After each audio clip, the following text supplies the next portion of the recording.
1, 2, 3. I'm going live in 3, 2, 1. Hello and good evening, people. Hopefully your days are going well by the grace of Almighty. I'm Prottoy, your host. Welcome to the live session of TalentHut Online Language Club. So we were reading an article about dengue outbreak in Bangladesh, which has become quite lethal after COVID, of course. So we have come towards a para where it is headlined, "Is Bangladesh doing enough to prevent a dengue outbreak?" So without further delay, let us begin, and I would like to invite our esteemed member, Mr. Abdullah Mamun, to continue for us. Mr. Mamun, let's begin. Okay. Good evening, sir. Good evening, everybody. Okay. Is Bangladesh doing enough to prevent dengue outbreak? With the dengue outbreak rising at the moment, everyone rising at the moment, everyone is concerned, but prevention measures were never a priority during the pre-monsoon season, complained the Center for Government Studies Chairman Munjur Chaudhary, also an entomologist. Yes. Entomologist. An integrated mosquito control plan and proper surveillance of the insect in time of utmost importance, as evident from the models of many other countries. But every year, our higher authorities and local governments start their dengue prevention programs at a time when it is already too late, said Chaudhary, also a former president of the Geological Society Bangladesh. All right, thank you. So let's see what we have until now. Okay. So is Bangladesh doing enough to prevent dengue outbreak? With the dengue outbreak rising at the moment, everyone is concerned, but prevention measures were never a priority during the pre-monsoon season, complained the Center for Governance Studies (CGS) Chairman Manzoor A. Chaudhary, also an entomologist. An integrated mosquito control plan and proper surveillance of the insect in time is of utmost importance, as evident from the models of many other countries. But every year, our higher authorities and local governments start their dengue prevention programs at a time when it is already too late, said Chaudhary, also a former president of the Geological Society Bangladesh. তো যেহেতু at the moment, খুব সুন্দর একটা phrase, at the moment মানে কি বলেন? এই মুহূর্তে, হ্যাঁ, এই মুহূর্তে বাংলাদেশে ডেঙ্গুর যে প্রাদুর্ভাবটা সেটা কি করছে, বৃদ্ধি পাচ্ছে, এবং এই বৃদ্ধি পাওয়ার সময়টাতে কি ঘটছে যে সবাই খুব কনসার্ন বা চিন্তিত, কিন্তু প্রিভেনশন মেজার্স, এখানে মেজার বলতে কি বোঝানো হয়েছে? প্রিভেনশন তো আসলে প্রতিরোধ করা, মেজার বলতে এখানে কি বোঝানো হয়েছে? মেজার্স প্লুরাল ফর্মে আছে। প্রতিরোধের কি এই যে ধরন বা পদক্ষেপ নাকি? পদক্ষেপগুলো, হ্যাঁ, প্রতিরোধমূলক যে পদক্ষেপগুলো বা সিস্টেমগুলো নেওয়া হয়েছে সেইগুলো হচ্ছে যথেষ্ট না, এটাই বলা হচ্ছে। এখন কেন সেটা? যে এগুলো কখনো একটা প্রায়োরিটি হিসেবে নেওয়া হয়নি, গুরুত্বের ব্যাপার হিসেবে নেওয়া হয়নি during the pre monsoon season, বর্ষার আগের যে মৌসুমটা আছে, অংশটুকু আছে, তখন নেওয়া হয়নি। এবং এটা কমপ্লেন করছিলেন সিজিএস এর চেয়ারম্যান মঞ্জুরে চৌধুরী, যিনি একজন এন্টোমোলজিস্টও বটে। এন্টোমোলজিস্ট আসলে কি, এটা আমরা গতদিনও পেয়েছিলাম। স্যার পতঙ্গ বিজ্ঞানী। ইয়েস, বায়োলজিতে একটা টার্ম ছিল কিন্তু ওই এন্টোমোলজি, কীট পতঙ্গ বিষয়ক যেখানে বিজ্ঞানের যে শাখাটা গবেষণা হয়। তো একটা ইন্টিগ্রেটেড মসকুইটো কন্ট্রোল প্ল্যান এবং হচ্ছে proper surveillance of the insect in time is of utmost importance. মানে একটা মসকুইটো বা একটা মশা নিয়ন্ত্রণের যে প্ল্যান, এবং সেটা সমন্বিত হতে হবে, এবং এই পতঙ্গটাকে ইনসেক্ট কীট, এই কীট বা পতঙ্গটাকে প্রপার সার্ভেলেন্সে রাখতে হবে। সার্ভেলেন্স মানে কি? মানে তত্ত্বাবধান করা বা মশার তত্ত্বাবধান কেউ করে বলেন? ওটা তো টেক কেয়ার করা, এটা হচ্ছে নজরদারি করা। সিসি ক্যামেরা দিয়ে যা করা হয়, সিসি ক্যামেরা দিয়ে যে জিনিস করা হয় সেটার কথা বলা হচ্ছে এখানে, নজরদারি করতে হবে।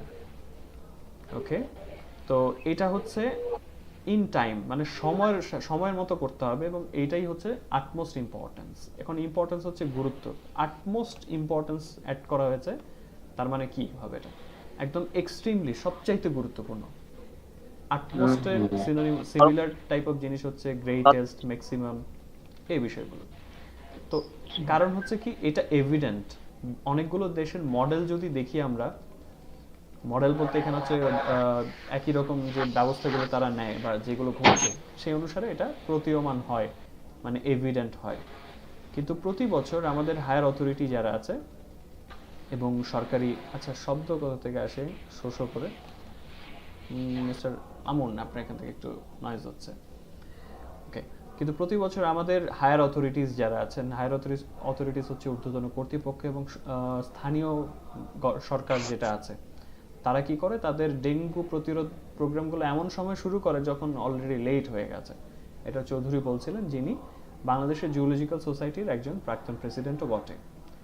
তো ফিজিশিয়ান এবং অ্যাক্টিভিটিস ডক্টর রাকিব আল হাসান কি বলছেন এটা দেখি, মিস শাহরিয়া আক্তার তিন্নি আপনি পড়েন দেখি। ঠিক আছে। Physician and activist Dr. Rakib Al Hassan also reiterated the same, mentioning that unlike developed countries, Bangladesh has no natural or artificial infrastructural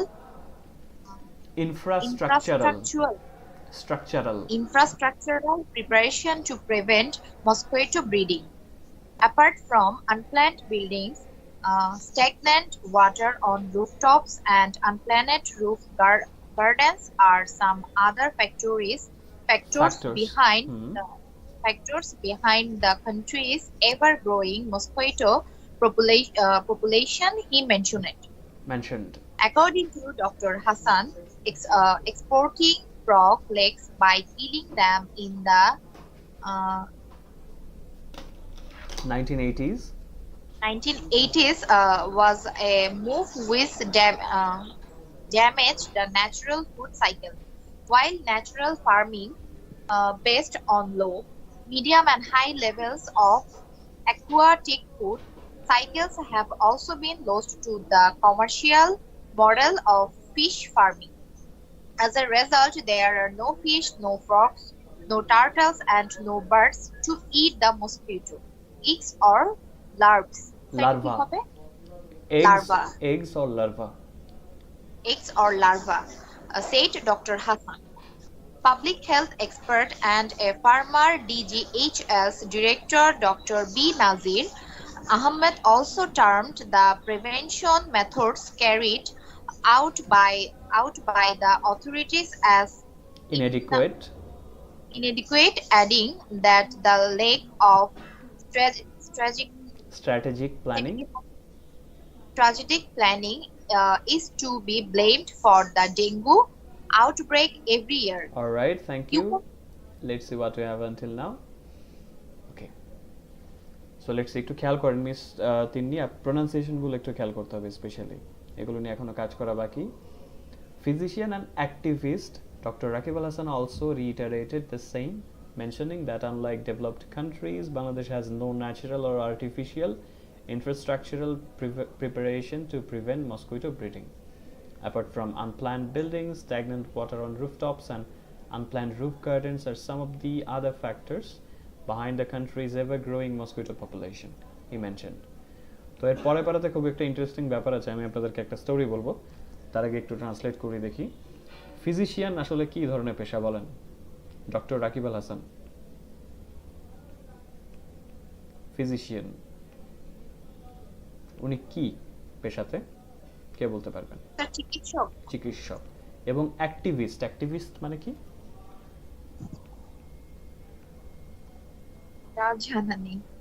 activist হচ্ছে যে কোনো কার্যক্রমে যারা হচ্ছে অগ্রণী ভূমিকা পালন করে বা কর্মঠ অবস্থায় দেখা যায়, কর্মী টাইপের আর কি। যেমন হিউম্যান রাইট অ্যাক্টিভিস্ট বলে না, মানবাধিকার রক্ষায় যারা কাজ করছে। তো অ্যাক্টিভিটিস্ট হচ্ছে সক্রিয় অংশগ্রহণকারী বা কর্মী যারা আছে। এটার সাথে যে কোনো একটা কিছু লাগাতে হবে, লাইক হিউম্যান রাইটস অ্যাক্টিভিস্ট কিংবা হচ্ছে চিলড্রেন রাইট অ্যাক্টিভিস্ট, এই ধরনের কোনো একটা কিছু, যে কোন খাতিরে তারা কাজ করছেন, সক্রিয় অংশগ্রহণ করছেন। উনিও এই ব্যাপারটাই পুনর্ব্যক্ত করেছেন। রিইটারেটেড মানে হচ্ছে পুনর্ব্যক্ত করা, পাস্ট ফর্মে আছে। রিটারেট। তো উনি এটা মেনশন করেছেন বা উদ্ধৃত করেছেন যে উন্নত দেশগুলোর মতো কিন্তু বাংলাদেশে না, যে এখানে কোনো ধরনের প্রাকৃতিক কিংবা আর্টিফিশিয়াল ইনফ্রাস্ট্রাকচারাল প্রিপারেশন নাই, কৃত্রিমভাবে কাঠামোগত প্রস্তুতি নেওয়া নেই, মানে বিল্ডিংয়ে কোনো ধরনের প্রস্তুতি নেওয়া হয় না, বা ন্যাচারালি আমাদের কিন্তু মশা তাড়ানোর কোনো ব্যাপার নাই। যেমন থাকতো যে আমাদের দেশের টেম্পারেচারটা খুব বেশি, পানি জমার সুযোগ নেই, বা আমাদের দেশে বরফ পড়ে, সেক্ষেত্রে কিন্তু মশা হতে পারতো না। কিন্তু আমাদের এই ধরনের কোনো প্রিপারেশন নাই যে আমরা মসকুইটো ব্রিডিংটাকে প্রিভেন্ট করতে পারি। মসকুইটো ব্রিডিং হচ্ছে মশার বংশবৃদ্ধিটাকে ঠেকানো। তো আনপ্ল্যান্ড বা অপরিকল্পিত বিল্ডিং ছাড়াও ছাদের উপরে স্ট্যাগনেন্ট পানিটা আসলে কি ধরনের পানি? ছাদের উপর কি পানি জমে থাকে যেখানে মশা হয়? সেটাই স্ট্যাগনেন্ট ওয়াটার। আবদ্ধ পানি। হ্যাঁ, বদ্ধ পানি, যেটা জমা পানি যেটা, ওকে, সেটা হচ্ছে stagnant water. Sir, good evening everyone.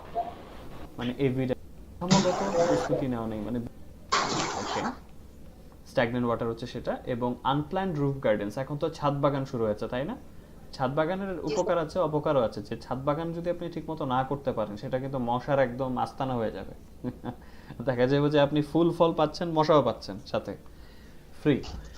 ওকে, তো এগুলো কিছু অন্যান্য ফ্যাক্টর যে এই দেশের এভার গ্রোয়িং মসকিটো পপুলেশনের পিছনে, মানে ক্রমবর্ধমান মশার জনসংখ্যার পেছনে। চিন্তা করেন, ছোটবেলা আমরা সমাজ বইতে পড়েছি কি, জনসংখ্যা বৃদ্ধি এবং তার ক্ষতিকারক ফলাফল। এখন মশার জনসংখ্যা বৃদ্ধি নিয়ে কাজ চলছে। ওকে, জ্যাক, এনিওয়ে, তারপর আমরা একটা ছবি দেখতে পাচ্ছি, হসপিটালের একটা ছবি, অ্যাজ ইউজুয়াল যে সব কিছু অনেক বেশি। তো ডক্টর হাসানের মতে 1980-র দশকে বাংলাদেশে একটা অদ্ভুত ব্যাপার দেখা গিয়েছিল। আপনারা জানেন যে বাংলাদেশ এক পর্যায়ে ব্যাঙ রপ্তানি করতো? না স্যার। ব্যাংক ধরে ধরে রপ্তানি করতো। এমনকি শুনেছি যে এমন ঘোষণা দেওয়া হয়েছিল যে ব্যাংক ধরে জমা দিতে পারলে হচ্ছে টাকা দিত, বস্তা ভর্তি ব্যাংক জমা দিত, টাকা নিয়ে যেত, এবং সেই ব্যাংকগুলো বিদেশে রপ্তানি হতো। সো এটার প্রথম দিকে মানে কার মাথায় বুদ্ধি এসেছিল আই ডোন্ট নো, বাট ওই উনি কখনোই পরিবেশের চিন্তা এটা আসলে করেন না। শুনতাম স্যার, ইঁদুরের ক্ষেত্রে শুনেছি। ইভেন ইঁদুরের অনেক লেজ, ইয়ে ছিল ইঁদুরের ইঁদুরের। লেজ জমা দিলে হ্যাঁ, পুরস্কার, এটা আমি একটা রিপোর্টও দেখেছি এক লোকের কাছে এরকম। এখনো উনি এই কাজ করেন, ইঁদুর ধরেন এবং লেজ জমা দেন। বাট এখন ব্যাঙের ব্যাপারটা খুব ইন্টারেস্টিং ছিল, যে হয়তো ধরে নিয়েছিল বাংলাদেশে তো ব্যাঙের অভাব নেই, কিছু ব্যাঙ রপ্তানি করা যায়। কিন্তু 80-র দশকে ওই ব্যাঙের পা রপ্তানি করতে গিয়ে বাংলাদেশে যেটা হয়েছে সেটা হচ্ছে ন্যাচারাল ফুড সাইকেল। এই যে আমরা যে জীবনচক্র পড়ে এসেছি না আমাদের বিজ্ঞান বইতে, যে কি করে, ঘাস খায় হচ্ছে ছোটখাটো পোকামাকড়গুলো, পোকামাকড় খায় ব্যাঙ, ব্যাঙকে খায় সাপ, এভাবে একটা চক্র ছিল না ফুড সাইকেল যেটা। তো সেটা নষ্ট হয়ে গেল, ব্যাঙ নাই, এখন সাপ কি খাবে? তো দেখা গেল ওই যে একটা সাইকেলের জায়গাতে ব্রেক হলে পুরো জিনিসটা নষ্ট হয়ে যায়, এবং এই কারণে পোকামাকড় যখন হচ্ছে ব্যাঙ খাচ্ছে না, তখন কিন্তু ধানের জমিতে হচ্ছে পোকামাকড়ের আক্রমণ বেড়ে গেল, কারণ ওকে খাওয়ার জন্য কেউ নাই। তো ন্যাচারাল ফার্মিং যেটা ছিল, এবং যে মিডিয়াম এবং হাই লেভেলে অ্যাকোয়াটিক জলজ খাদ্য শৃঙ্খল যেটা ছিল, সেটাও ব্রেক করলো commercial model of fish farming. এই যে এখন হচ্ছে বাণিজ্যিকভাবে মাছ চাষাবাদ হয়, সেখানে কিন্তু খাবারটা এমনভাবে দেওয়া হয়, ওখানে কিন্তু বাইরে থেকে সাপ্লাই পুরোটা। আগে যেমন পানিতে নিজস্ব একটা সাইকেল চলতো, সেটাও নষ্ট হয়ে গেল। লো, মিডিয়াম এবং হাই, আমরা তো পুকুরের বাস্তু সংস্থানে পড়েছি, আই থিঙ্ক স্কুলে আপনাদের পাওয়ার কথা, যে পুকুরের বাস্তু সংস্থান একটা সৃজনশীল এবং সহজ একটা সৃজনশীল থাকার কথা। হ্যাঁ হ্যাঁ, তো সেগুলো কিন্তু নষ্ট হয়ে গেল এই কমার্শিয়াল ফার্মিং এর কারণে, কারণ বাইরে থেকে দেওয়া হচ্ছে। অ্যাজ এ রেজাল্ট, ফলাফল স্বরূপ কোনো মাছ নাই, কোনো ব্যাঙ নাই, কচ্ছপ তো নাই, এবং পাখিও নাই, যে মসকুইটোর যে মশার যে ডিম খাবে বা লার্ভা খাবে সেটার জন্য। ইন্টারেস্টিং ব্যাপার। তারপর লার্ভা কি? লার্ভা হচ্ছে ডিম ফুটে যে কিটের মতো যে জিনিসটা বের হয়। মশা তো শুরুতেই পাখা গজায় ওরা শুরু করে না, একটু কিটের মতো একটা জিনিস বের হয়, ও কিছুদিন পানিতে থাকে, এবং তারপর সে হচ্ছে ডানা গজিয়ে আমাদেরকে কামড়ানোর জন্য বের হয়। তো ওইটা হচ্ছে লার্ভা স্টেজ আর কি, এটা পতঙ্গদের থাকে। তো পাবলিক হেলথ এক্সপার্ট বা জনস্বাস্থ্য বিশেষজ্ঞ এবং একজন প্রাক্তন ডিজিএস এইচএস ডাইরেক্টর ডক্টর বেনজির আহমেদ, উনিও এই প্রিভেনশন মেথড যেগুলো আছে, প্রতিরোধ যে মেথডগুলো, পদ্ধতিগুলো আছে, যে সেগুলোকে উনি নাম দিয়েছেন, টার্ম করেছেন, যেগুলো অথরিটি বা কর্তৃপক্ষ করে থাকে সেগুলোকে অপর্যাপ্ত বলে উনি আখ্যায়িত করেছেন।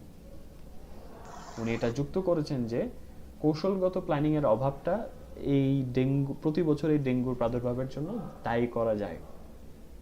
ওকে, তারপর হচ্ছে ডেঙ্গু আউটব্রেকটা আন্ডার কন্ট্রোলে আছে কিনা সেটা আমরা পড়বো এবং দেখি। মিস্টার রাজু, আপনি কি বের করতে পেরেছেন? ওকে, মিস্টার রাজুকে শুনছিলাম আমি, আপনি কি আছেন আমার সাথে? Yes sir, okay, sir. হ্যাঁ, বের করতে পেরেছেন আপনি? জি স্যার, জি স্যার। পড়েন দেখি। Public, you can say that, এখান থেকে। You can say the dengue outbreak is under control when there are less than 50 cases a year. That cannot happen overnight. You can set a goal that you will achieve by 2030 and then act accordingly. But we don't see such goals in our country, said Dr. Banerjee. To combat mosquito breeding, Bangladeshi government mostly fogs adulticides throughout the vector season. However, হ্যাঁ, adulticide, আচ্ছা ঠিক আছে, continue. however, Dr. Banerjee does not think this is the right way to go about it. Fogging is not enough, nor are the Fogging general is not enough. sorry sir, fogging is not enough, nor are the general foggers educated enough. Only entomologists can determine which steps should be taken and where. Larvicide needs to be used to kill larvae. He said, adding that though the city corporations have recently Recruited some entomologists, local governments have yet to follow suit. Okay, thank you so much. Let's see. তো বলা হচ্ছে যে dengue প্রাদুর্ভাবটা under কন্ট্রোলে আছে, সেটা কখন বলা যাবে? যখন প্রতি বছর 50টা কেসের কম থাকবে, এবং সেটা ওভারনাইট হতে পারে না। Overnight, that can not happen overnight. এইখানে ওভারনাইট বলতে রাতারাতি বোঝানো হয়েছে, একটা বাংলা শব্দ আছে। তো আপনি একটা গোল সেট করতে পারেন বা লক্ষ্য সেট করতে পারেন, যেটা আপনি 2030 সালের মধ্যে অর্জন করবেন এবং সেই অনুযায়ী কাজ করতে পারেন। অ্যাক্ট অ্যাকর্ডিংলি হচ্ছে সেই অনুযায়ী কাজ করা। কিন্তু আমরা আমাদের দেশে এই ধরনের কোনো লক্ষ্য দেখতে পাই না, ডক্টর বেনজির বলছিলেন। তো মশার বংশবৃদ্ধির সাথে লড়াই করার জন্য বাংলাদেশের সরকার কি করে? বেশিরভাগ ক্ষেত্রে মোস্টলি তারা হচ্ছে fogs adulticides throughout the vector season. এখানে ভেক্টর সিজনটা আপনাদেরকে বুঝতে হবে। ভেক্টর সিজনটা হচ্ছে যে ওই মশার প্রাদুর্ভাব যে সময় শুরু হয় এবং যে সময় পর্যন্ত রেকর্ড করা হয়, এন্ড অফ দ্য সিজন পর্যন্ত, ওইটুকু সময়কে ভেক্টর সিজন বলে। তো ওই সময়টাতে কি করে? ফগস, এটা ভার্ব কিন্তু, কি করে বলেন? সিটি কর্পোরেশন থেকে কি কি করে বলেন দেখি মশার সিজনে? স্যার এলাকায় এলাকায় মশা স্প্রে করে। হ্যাঁ, ওই যে ফগার মেশিন নিয়ে বের হয়, প্রচন্ড ধোঁয়া দেওয়া হয়, এই কাজটা করা হয়। এবং তারা কি করে? অ্যাডাল্টিসাইড স্প্রে করেন। অ্যাডাল্টিসাইড কিন্তু হচ্ছে ইন্টারেস্টিং বিষয়। এটা নামটা কিভাবে আসলো এটা আমি দেখে একটু অবাক হয়েছে, যে নাম হওয়ার কথা ছিল ইনসেক্টিসাইড, কিন্তু অ্যাডাল্টিসাইড হচ্ছে এমন এক ধরনের মানে কীটনাশক যেটা শুধুমাত্র হচ্ছে পূর্ণবয়স্ক মশা মারার জন্য ব্যবহার করা হয়। এই কারণে এটার নাম হচ্ছে অ্যাডাল্টিসাইড। অ্যাডাল্ট মসকুইটোগুলোকে মারার জন্য ব্যবহার করা হয়। এটা আমি পেয়েছি সিডিসির একটা ওয়েবসাইট থেকে। খুব ইন্টারেস্টিং টার্ম, অ্যাডাল্টিসাইড। তো উনি ডক্টর বেনজির যদিও মনে করছেন যে এটা আসলে ওই ব্যাপারটাতে সঠিক উপায় না। তো উনি বলছেন যে আসলে ফগিংটা এনাফ না। কারণ হচ্ছে সাধারণ যে ফগার যারা আছেন তারা যথেষ্ট মানে এডুকেটেড না। আপনারা তো দেখেছেন কোন ধরনের মানুষ এই ধোঁয়াটা দিয়ে থাকে। এখন এই জায়গাটাতে আসলে কীটপতঙ্গ বিশেষজ্ঞরাই কিন্তু নির্ণয় করতে পারেন যে আসলে কোন ধরনের পদক্ষেপ নেওয়া দরকার এবং কোথায়। এখন যখন ফগার মেশিন নিয়ে বের হয়েছে, দেখা গেল সে একদম মানে মেশিনটা নিয়ে ঘুরতেছে, কিন্তু কোথায় দিতে হবে, কেন দিচ্ছে, ই ডোন্ট নো। তাকে টাকা দেওয়া হয়েছে, তাকে ফগার মেশিন দেওয়া হচ্ছে, সে জানে এটা কীভাবে চালাতে হয়, সে যেখানে সেখানে ধোঁয়া দিয়ে বেড়াচ্ছে। কিন্তু পতঙ্গবিদের মতামতটা নেওয়া দরকার যে কোথায় এই লার্ভাসাইডটা ব্যবহার করতে হবে লার্ভা মারার জন্য। এই দেখেন, অ্যাডাল্টিসাইড হচ্ছে পূর্ণবয়স্ক মশা মারার জন্য, এটা এক জায়গায় দিতে হবে। লার্ভাসাইডটা হচ্ছে যেখানে লার্ভা থাকে সেখানে দিতে হবে। এখন সেটা এন্টোমোলজিস্ট ছাড়া কেউ বুঝবে বলেন? এটা হচ্ছে একটা ব্যাপার। উনি আবার বলছেন যে যদিও সিটি কর্পোরেশনগুলো সম্প্রতি কিছু পতঙ্গবিদ নিয়োগ দিয়েছে, স্থানীয় সরকার তাদের এখনো ওটা ফলো করা বাকি। ওকে, সো বাংলাদেশের হেলথ কেয়ার সিস্টেমটা কি স্ট্রং এনাফ কিনা আজকে আমরা এটুকু পর্যন্ত পড়ব। সো দেখি মিস্টার মামুন পড়েন দেখি আমাদের হেলথ কেয়ার সিস্টেমের অবস্থা জি কি। Sir.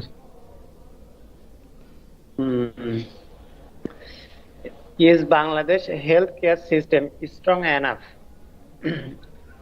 Interestingly, there is already a blame game going on the country about the dengue outbreak. While public health experts have condemned Condemned. the lack lack of প্রোনাউন্সিয়েশনটা কিন্তু আমাদের ভুল হচ্ছে, এটা হচ্ছে lack. lack the lack of sincerity from city corporation administration and local governments to prevent the dengue outbreak. Dhaka South City Corporation Mayor Sheikh Fazlenur Taposh has also blamed the health directorate for the rise in dengue related deaths. Deaths The mortality rate due to dengue is on the rise. The health directors must pay directorate more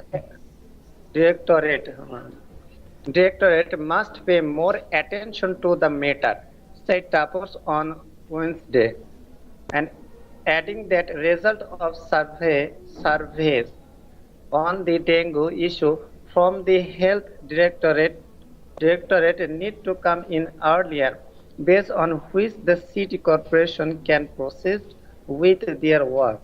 Alright, thank you. Let's see However- what we have until now. Okay. Is Bangladesh healthcare system strong enough? বাংলাদেশের স্বাস্থ্য ব্যবস্থা কি যথেষ্ট পর্যাপ্ত শক্তিশালী?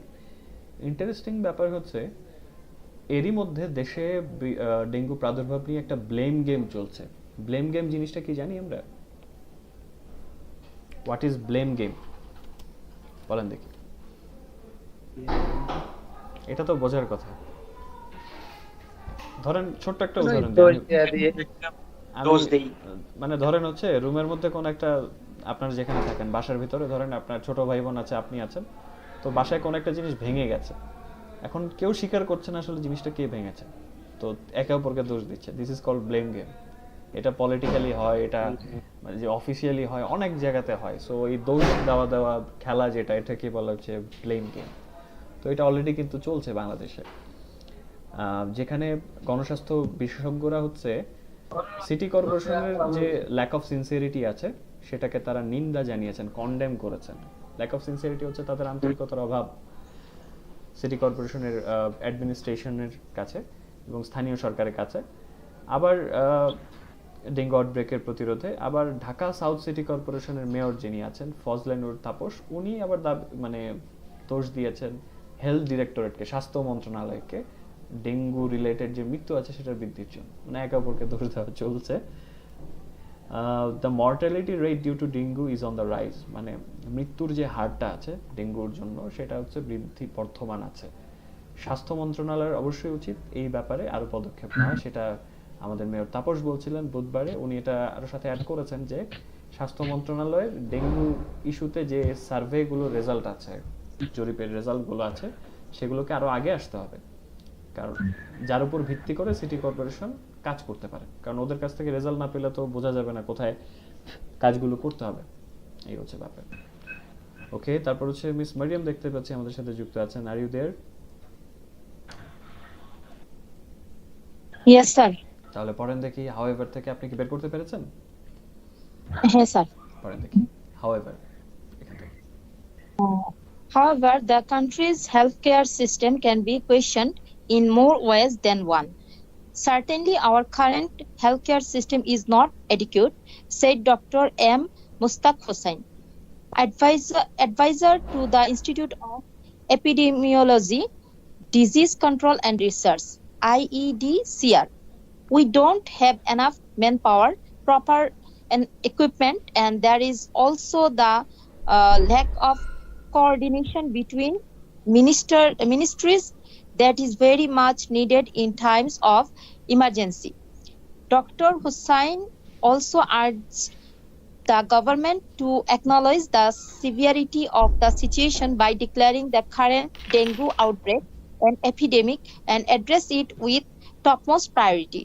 Dr. B. Nazir also lamented the fact that people from outside the city have to come to Dhaka for dengue treatment, asking why there was not any preparation at the local level beforehand, as dengue outbreak has become a yearly affair in the Alright, country. thank you so much.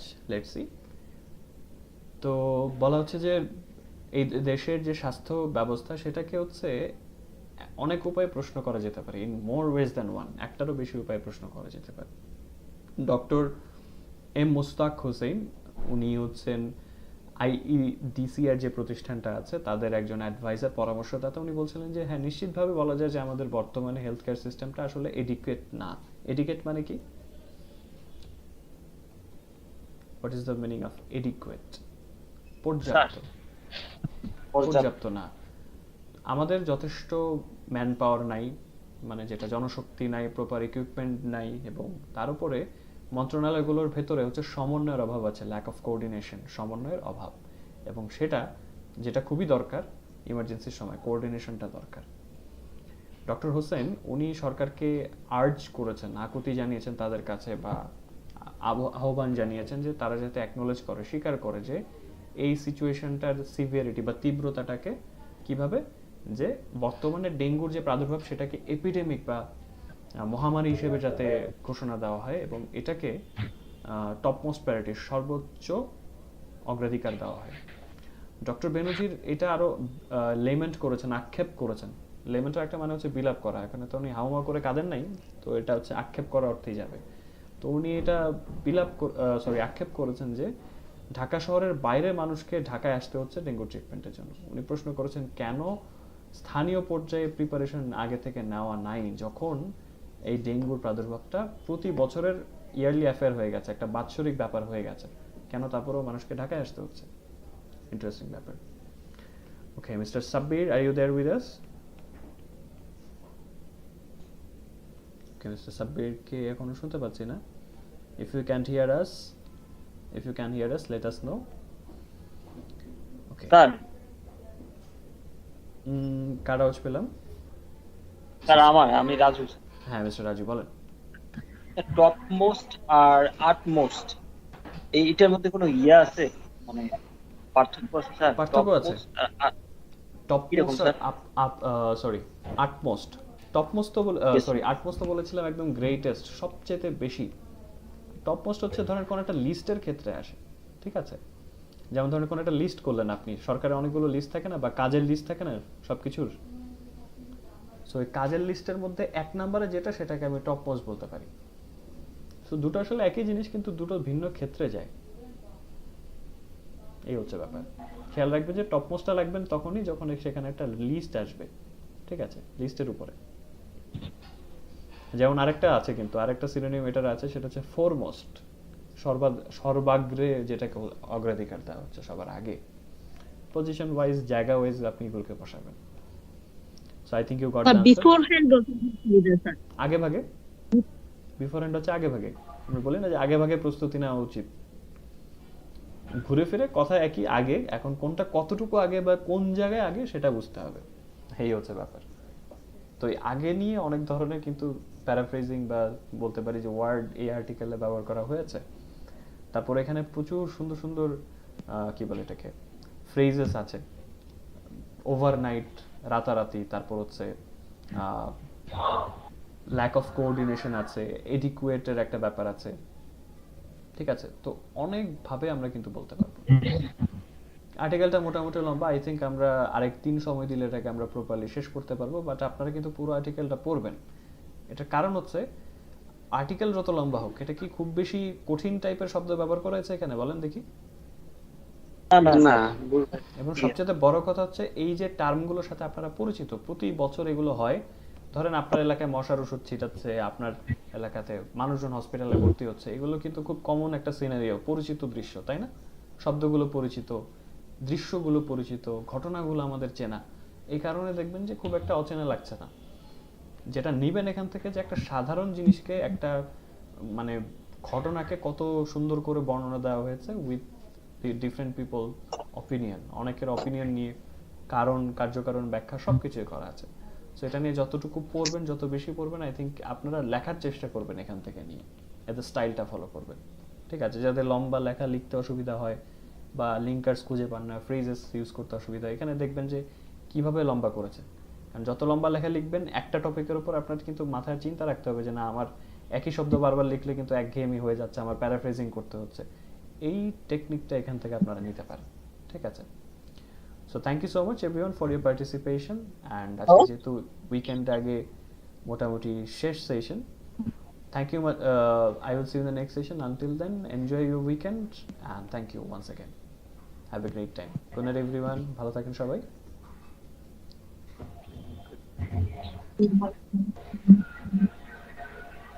Okay, so যারা ইউটিউবে আমাকে দেখছিলেন তাদের কাছ থেকে বিদায় নিতে চাচ্ছি। সবাইকে মহান বৃহস্পতিবারের শুভেচ্ছা। ভালো থাকবেন সবাই।